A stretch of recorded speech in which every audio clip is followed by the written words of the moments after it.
দাওয়াতি কাজ করি, আসি, সহযোগিতা করি, একটা উদ্দেশ্য আমাদের কিন্তু রয়েছে।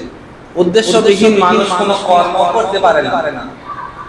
আর আল্লাহ তাবারক ওয়া তাআলা তিনিও উদ্দেশ্য করে আমাদেরকে পাঠিয়েছেন। তার উদ্দেশ্যটা কি? আল্লাহ তাবারক ওয়া তাআলা বলেন, ওয়া মা খালাকতুল জিন্না ওয়াল ইনসা ইল্লা লিয়াবুদুন। আমার উদ্দেশ্য এক, আমি মানুষ এবং জিনকে সৃষ্টি করেছি আমার ইবাদতের জন্য। তাই আল্লাহর যখন উদ্দেশ্য রয়েছে, আমাদের উদ্দেশ্য আছে। আমাদের উদ্দেশ্য প্রত্যেকের উদ্দেশ্য ভিন্ন। এখানে আমাদের উদ্দেশ্য আপনাদের কিছু দেব, আর আপনাদের উদ্দেশ্য কি? যে আমরা এখানে কিছু শুনবো, শ্রবণ করে আমাদের বাড়িগুলোকে আলোকিত করব। এটাই আমাদের দুটো উদ্দেশ্য। আল্লাহ তাবারক ওয়া তাআলা পৃথিবীর বুকে দুটো খুব ক্ষুদ্র জিনিস সৃষ্টি করেছেন, জানেন কি? একটা মৌমাছি, একটা প্রজাপতি। আল্লাহ তাবারক ওয়া তাআলা বলেছেন, ওহে পৃথিবীর মানুষ, তোমার মৌমাছি হয়, প্রজাপতি হয় না। প্রজাপতি দেখতে কিন্তু খুব সৌন্দর্য লাগে। ওই ফাল্গুন মাসে যখন আসে, চৈত্র মাসে যখন আসে, বসন্ত মাস যখন চলে আসে, ওর নীল ডানা দুটি আকাশে সুন্দর হয়ে যায়, ওকে আবার কেউ কিনে নিয়ে এসে বাড়িতে রেখেও দেয়। আল্লাহ তাবারক ওয়া তাআলা বলেছেন, ওরকম হয়েও না, মধুমাছি হও, মৌমাছি হও।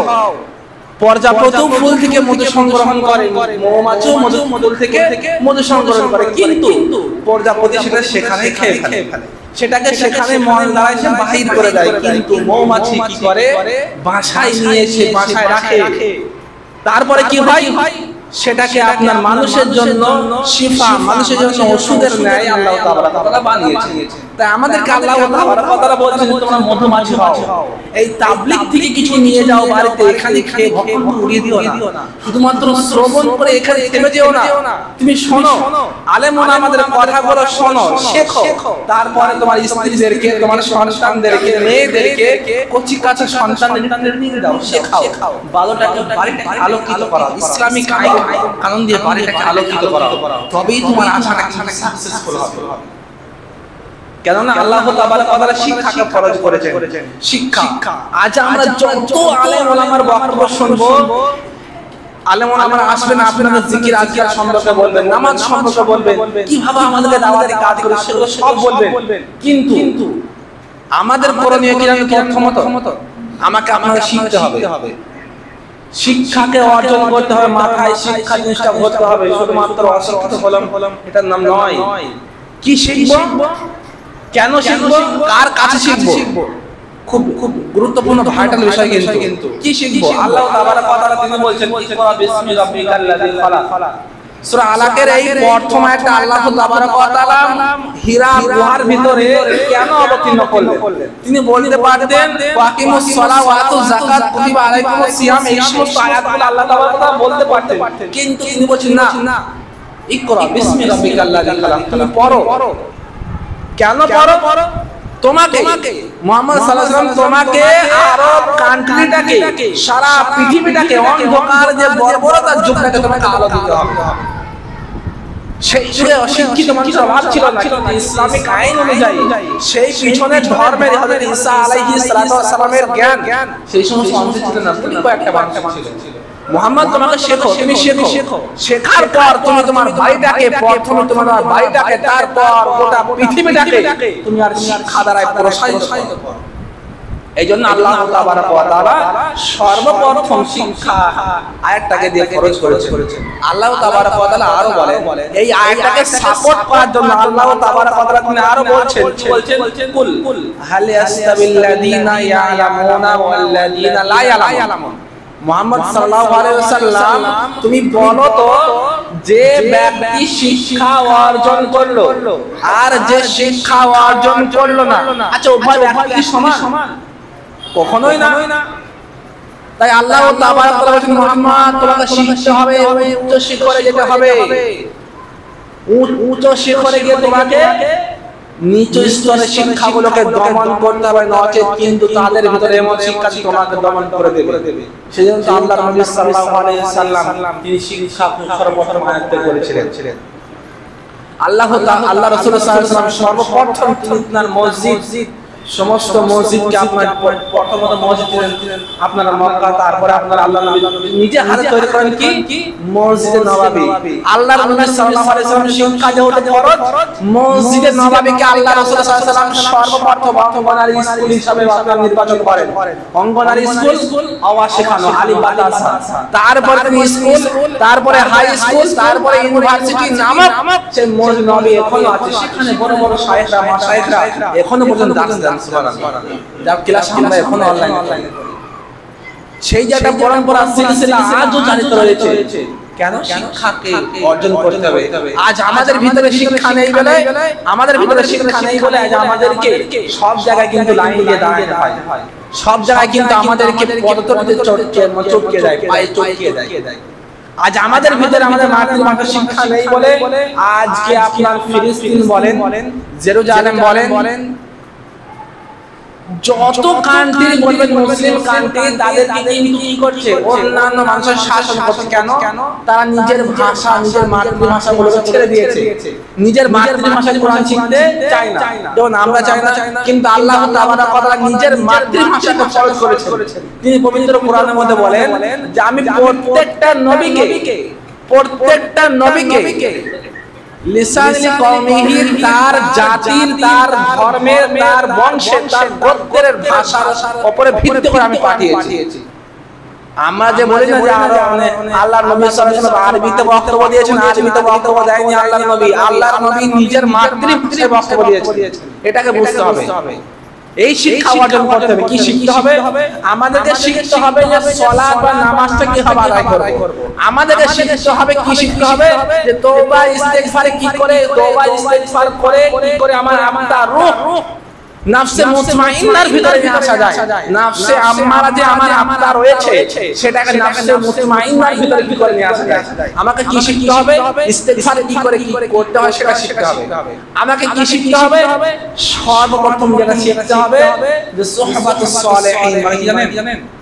নেক বন্ধু বানাতে হবে। এটাই আমাদের কষ্টকর। সুহবাতুস সালেহিন, তাজকিয়াতুন নাফস, এই বই লেখা আছে 10টা কারণ লেখা আছে। একটা কারণ সুহবাতুস সালেহিন, নেক বন্ধু নির্বাচন করতে হবে। এটা কিন্তু আমার দ্বারা হয় না। এটা আমার জন্য খুব কঠিন বিষয়। মানে নেক বন্ধু কাকে বানাবো? নেক বন্ধু পাওয়া তো মুশকিল, আমরা তো পারছি না। এরকম একটা চিন্তা ভাবনা আছে, খুঁজতে হবে। ওটা গ্রামে খুঁজতে হবে কে সুহবাতুস সালেহিন, কে নেককার মানুষ, তাকে আমি নির্বাচন করে বন্ধু বানাবো।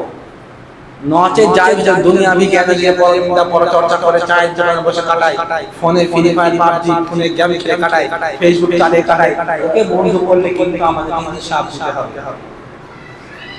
তাই সর্বপ্রথম আপনার কাছে আমি দাওয়াত দেব আজকে, সেটা হচ্ছে আমাকে আপনাকে শিক্ষা অর্জন করতে হবে। যারা জানি না, আজকে আমরা কোরআন শিখব। আজ থেকে কোরআন শিখবার বিলম্ব করব না। বাড়ি থেকে বাড়ি গিয়ে আর বিলম্ব করব না। আজকে থেকে কোরআন শিখব। কালকে কথা বলবো না, কাল করতে আজকে আর হবে না। আজকে কোরআন শিখব। আর কি শিখব?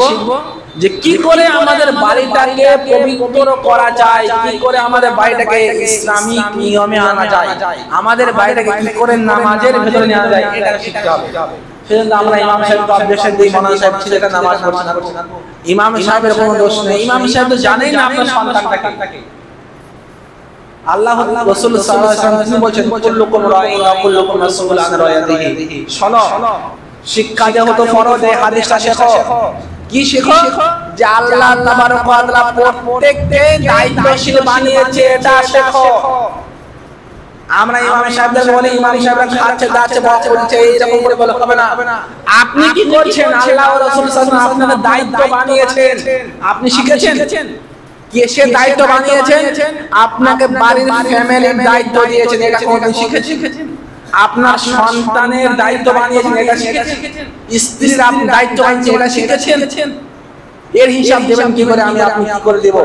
আর আমরা সর্বদাই একটা আমরা আলেম ওলামার একটা হাদিস খুব ভালোভাবে বলি যে আরশের কাল কিয়ামতের মাঠে কোনো ছায়া থাকবে না, কেবল মাত্র আরশের ছায়া।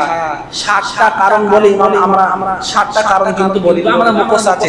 তার মধ্যে একটা বলি ইমামুন আদিলুন, সৎ, নেক, পরহেজগার, মুত্তাকি বিচারপতি ছেড়ে দিই আমরা।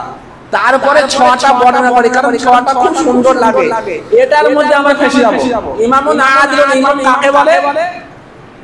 যে সামনে থাকে। ইমাম হলো অর্থ কি? যে সামনে থাকে।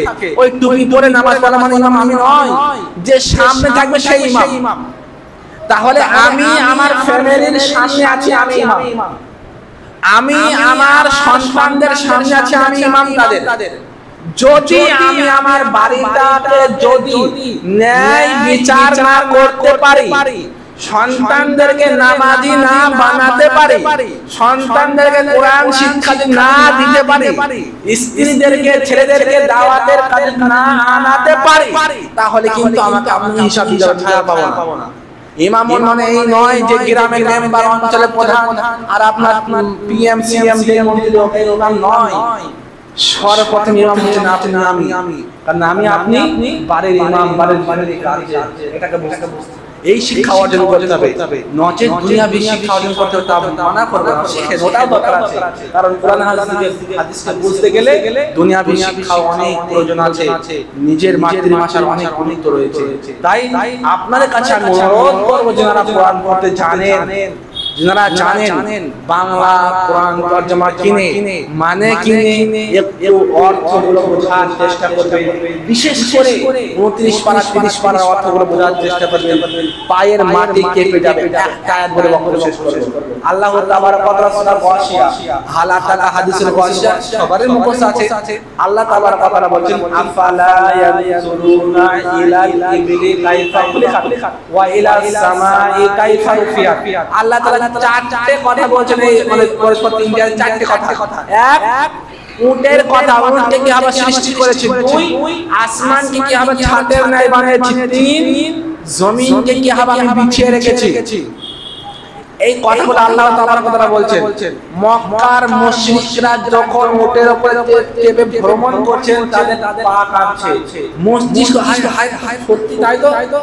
এটা তো মুহাম্মাদের কথা নয়, মুহাম্মদ কোন জাদুকর নয়। আরে এই কথাগুলো তো মুহাম্মাদের হতে পারে না, এই কথা অলৌকিক কথা। আমি জমিনে চলছি, আসমানের নিচে রয়েছি, উটের উপরে রয়েছি, এই কথা তো মুহাম্মাদের হতে পারে না। কার কথা হতে পারে? আল্লাহর হতে পারে। উদাহরণ তুফাইল বিন আমর দাসী, তিনার ঘটনা জানেন? কোরআন পড়তে, কোরআনের ভুল ধরতে গিয়ে, কোরআনের মধুর দেখতে গিয়ে, আপনার শিখতে গিয়ে তিনি মুসলমান হয়েছিলেন। অনেক উদাহরণ এরকম রয়েছে। তাই আপনাদের কাছে শেষমেশ দুটো উদাহরণ দেব, দুটো অনুরোধ রাখবো। এক, যে আমরা যারা কোরআন পড়তে পারি না, আজকে থেকে কোরআন শেখার চেষ্টা করব। নাম্বার 2, আর আমাদের অন্তর যে কলব সেটাকে পবিত্র করব। কি দিয়ে পবিত্র করব?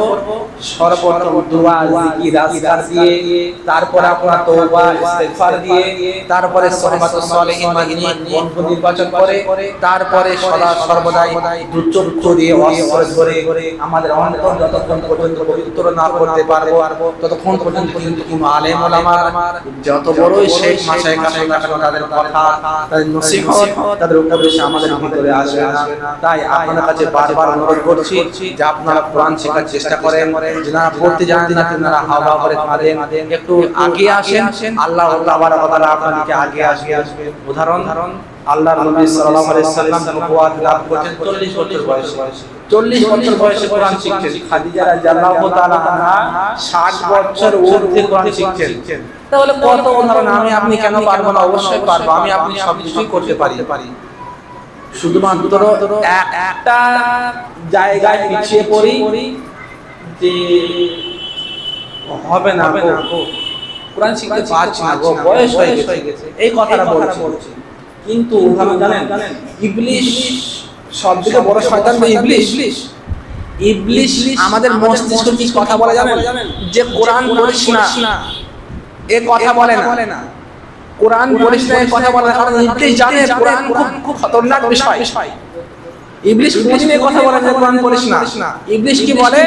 তোমার বয়স নেই, বয়স হয়নি, সামনে মাধ্যমিক, সামনে হাই সেকেন্ডারি, নাতিদেরকে নিয়ে একটু ঘোরা মস্তিষ্ক করো, মারা যাবে দুদিন পর, এই কথা বলে। লোভ লালসা দেয়, যে লোভ লালসের পরে বাবা আদম জান্নাত থেকে আপনার বহিষ্কার হয়েছিলেন। এই লোভ লালসা থেকে আমাদেরকে বেঁচে থাকতে হবে। তাই পরিশেষে আল্লাহ তাবারক ওয়া তাআলা দোয়া করি রব্বুল আলামিন যারা আমরা এসেছি আল্লাহ আমাদেরকে আমাদের পরিবারদেরকে উত্তম পরিধান তুমি দাও, তুমি ছাড়া কেউ দিতে পারে না। এবং যারা মারা গেছে আল্লাহ তাদের কবর যদি আযাব হয়ে থাকে পরিমাণ পাপের জন্য সে পাপটা তুমি মুক্তি দাও, তুমি গফুরুর রহিম। যারা অসুস্থ রয়েছে তাদেরকে সুস্থ হাতে ফিরিয়ে দাও, আমাদের কাছে ফিরিয়ে দাও, তারা আমাদের সঙ্গে আবার দাওয়াতে কাজ করতে পারে।